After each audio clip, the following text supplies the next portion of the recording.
Hey guys, how's it going? Vlad here. June 29th, we're at Cedarville Park. We're gonna do a little walk and talk today.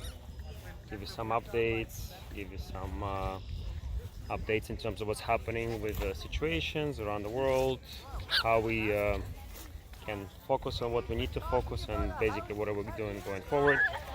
Before we start, I'll take my shoes off. As I always talk, it's nice to walk barefoot on the grass or land if you can on some sand. So it's called grounding. You connect to the earth. Come back for the shoes later. Yeah, so you connect to the earth.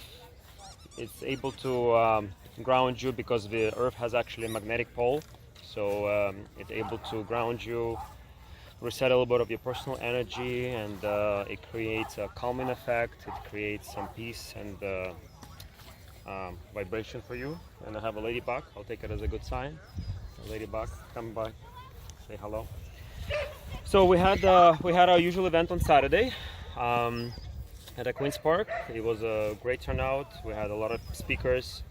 We actually had a DJ with music, so that was nice to help people create a little bit of a festival atmosphere, let loose a little bit, enjoy the the positive energy of everyone's coming there.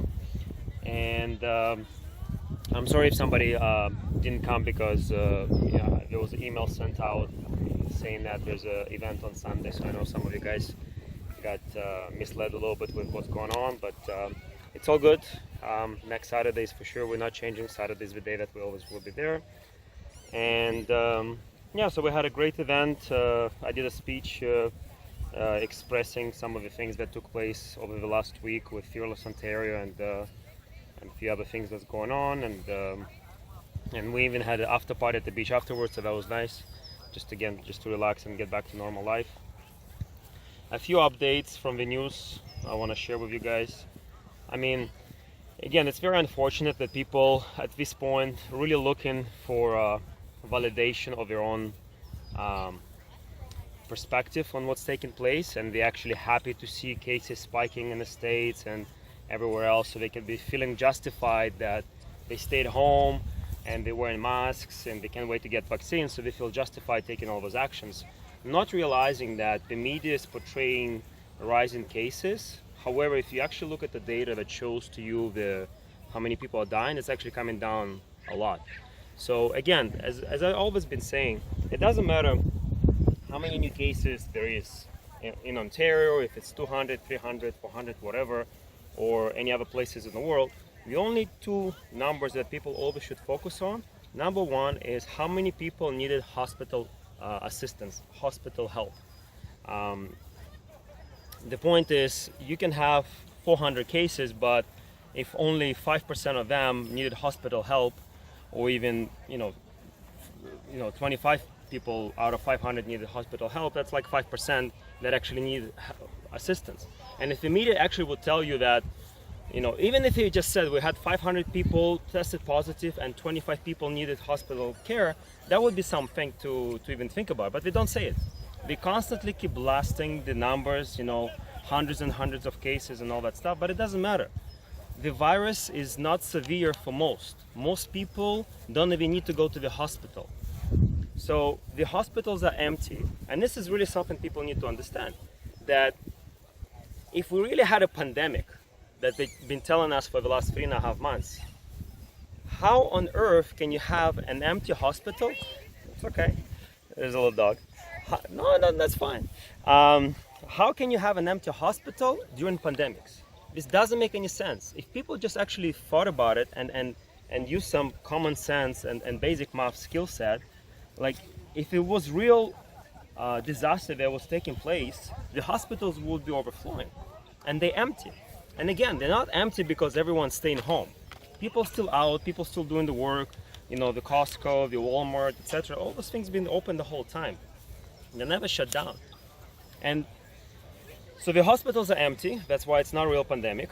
The cases that should be only talking about is how many people need hospital assistance. They don't really talk about it. I think at this point, for the whole province of Ontario, we don't even have even 300 or 400 people in the hospital. Like, it's a joke. And at the same time, if you want to talk about numbers of cases, how about we test people who have heart disease? How about we test people who actually have cancer? You want to talk about real pandemic? Those are the things that's really taking lives of millions of people around the world. And guess what? Those people with those conditions are actually not able to get tests right now. So which tests are essential? Is corona test is the only essential test right now, or can we get a test for cancer screening, or people can get tests for heart disease and stuff like that, you know? But they can't, and then they can't get proper surgeries, and there are cases coming out now where people are dying because they couldn't get proper peacemakers and cancer screening, etc. And those are the real lives that's being ruined by these measures, and the government is 100% responsible, but they're not willing to take any responsibility for it. They think they didn't do anything wrong. In fact, they, patting themselves on the back, saying that they did everything right. And that's ridiculous, that the government is still holding this position that they didn't do anything wrong. The other thing in the news is in Santa Cruz, I shared on my profile, in California, in Santa Cruz, the government of that specific municipality at least gave up on trying to close down the beach because people just don't want to listen anymore. And that's really the power that we have as people. There's way more of us than of them. And by them, I mean government and whoever wants to enforce the bullshit regulations that the government is making. So if everyone just would unite and go to the parks and go to the beaches and just have a good time and have an enjoyment of their life, guess what? The government couldn't do shit. Because at the end of the day, they work for us. And made up rules based on a virus that has a recovery rate of 99.8% is ridiculous. But people don't want to think about it, because for anyone to admit that for the last 3.5 months they were misled and lied by the government, and as a result they suspended their whole life, people don't want to admit that. And I understand. It's called cognitive dissonance. It's people actually, whoever gets upset with me or whoever else telling you the truth, please understand, the only reason why you're getting upset is because it's the truth. And you have to accept it, and you don't want to, and that's why you're getting upset. It has nothing to do with me. I really liked the saying that I heard today, and I shared it, and I even made it my profile picture for a day. And it's from Thomas Sowell, who was actually, I believe, an economist and philosopher in the last century. And this is what he said, and it's really powerful. And it says, when you want to help people, you tell them the truth. When you want to help yourself, you tell them what they want to hear.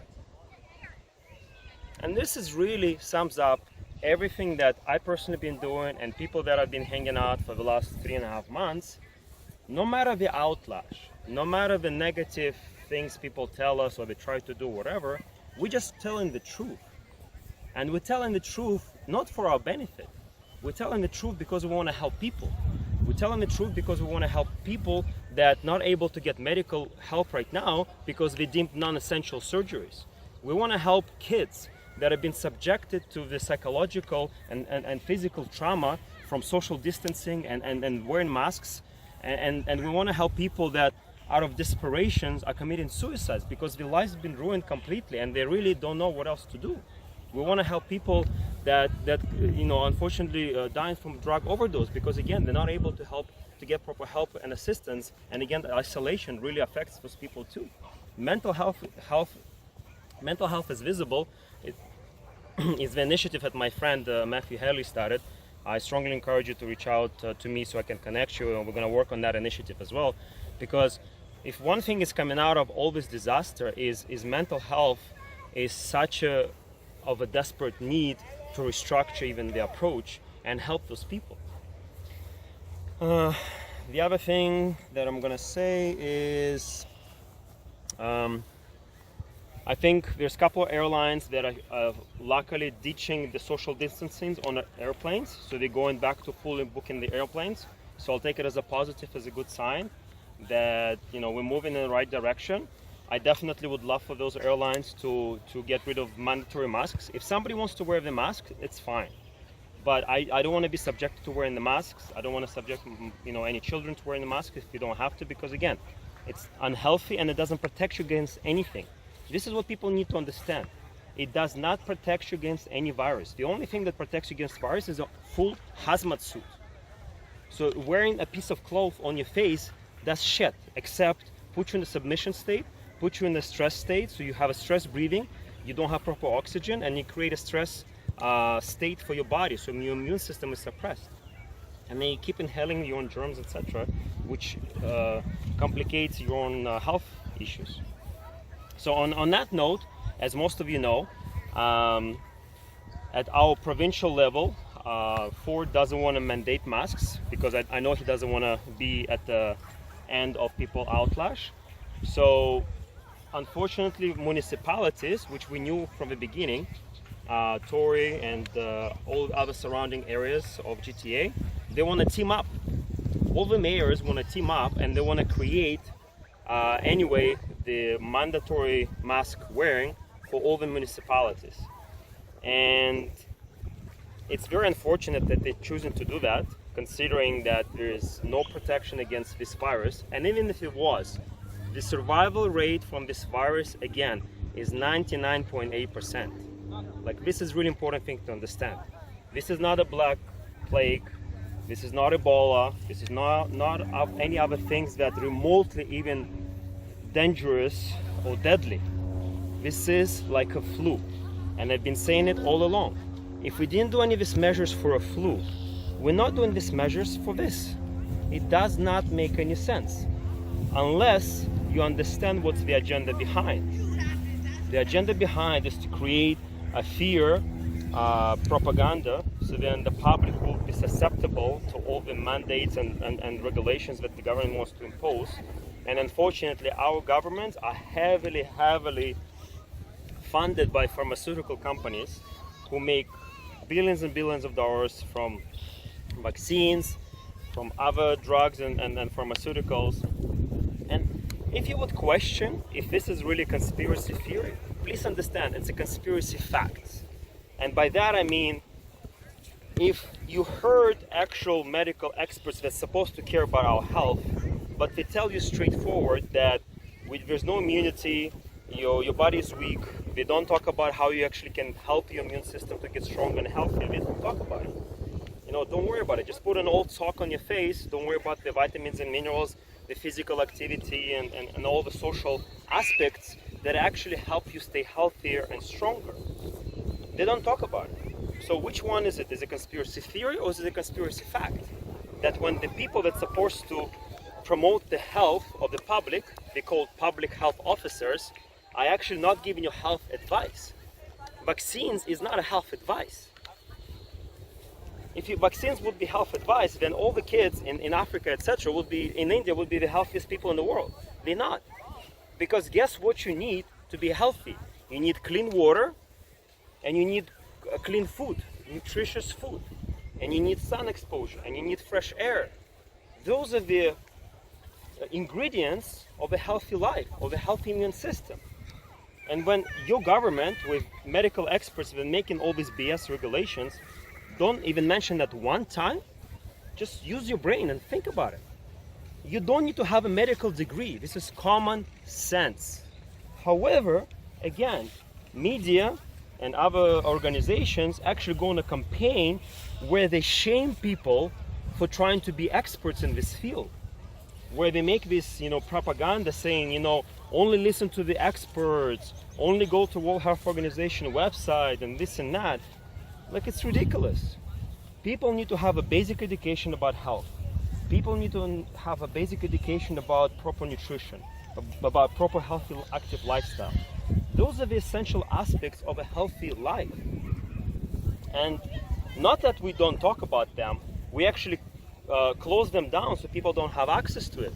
Still, to this day, it makes no sense why all the playgrounds outside are closed for kids to play with.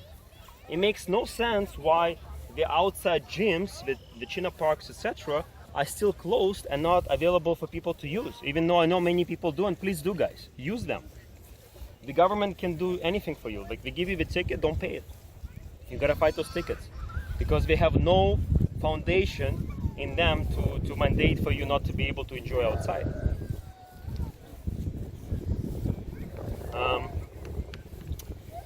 So yeah, I'm gonna post a little bit later today my official statement about Fearless Ontario. The speech that I did on Saturday, I'm gonna edit a little bit. The audio wasn't the best, but I'll see if I can edit, put it with this post that I'm gonna make. We are going to Ottawa. Ottawa's gonna be, I don't know what to expect honestly from Ottawa, but I know it's going to be amazing with amazing people. People actually coming from all across Canada, flying, driving. Somebody actually made a post that they decided to do a construction on Highway 416 that's approaching Ottawa.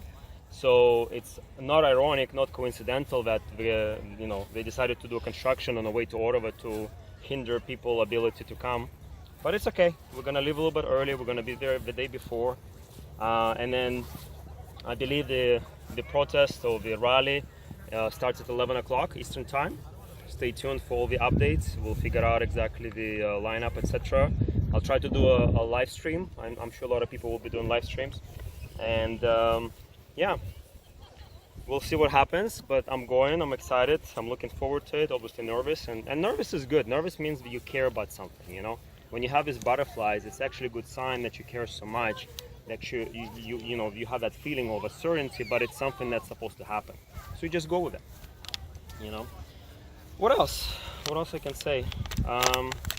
Yeah, I think those are some of the major updates that I wanted to share with you guys. Some of the information that is coming out. Again, this virus is definitely like a flu. If anything, all these measures have been completely unnecessary. The government is actually continuing with the same tyrannical approach, not looking at actual data. Today, Tedros, whatever guy of World Health Organization said, the virus is actually accelerating, etc. That doesn't mean, again, the cases can go up. How many people in the hospital? How many people are dying? And all those numbers are coming down. So please, guys, do your own research. Don't be brainwashed by the media. Please understand they have zero interest for your health. They are paid to push a certain narrative, and that's really important to understand. Who's behind? Follow the money. Understand that if people truly care about you, they actually would give you health advice. And wearing masks all the time is definitely not health advice. In fact, it's actually harmful advice. And we're going to be launching nationwide platform, nationwide campaign to combat mandatory masks. I know this is just the beginning of this battle, but we're serious about it, and we're going to rally everybody. So please reach out to me if you want to be part of that initiative to help people to get properly educated about the harmful effect of wearing masks, as well as what we can do to help the businesses, especially because it's one thing when you go into the store and you go into the restaurant and you might have to wear the mask for a short time. Please understand, people working in those places, they have to wear that mask for like 10 hours a day, and it's tremendous hazard for their health. And people still do it because they want to make an income to survive. And I understand it's a very unfortunate position that people are stuck into. And the government knows. The government knows that people pretty much have no choice, and they have to submit to this completely unnecessary and harmful mask wearing procedure. So please stay tuned. Please reach out to me if you want to be part of the Hugs of a Mask initiative nationwide. And together we will win. I really stay positive in all this time, and I believe humanity will prevail. Stay healthy, guys. Love you all.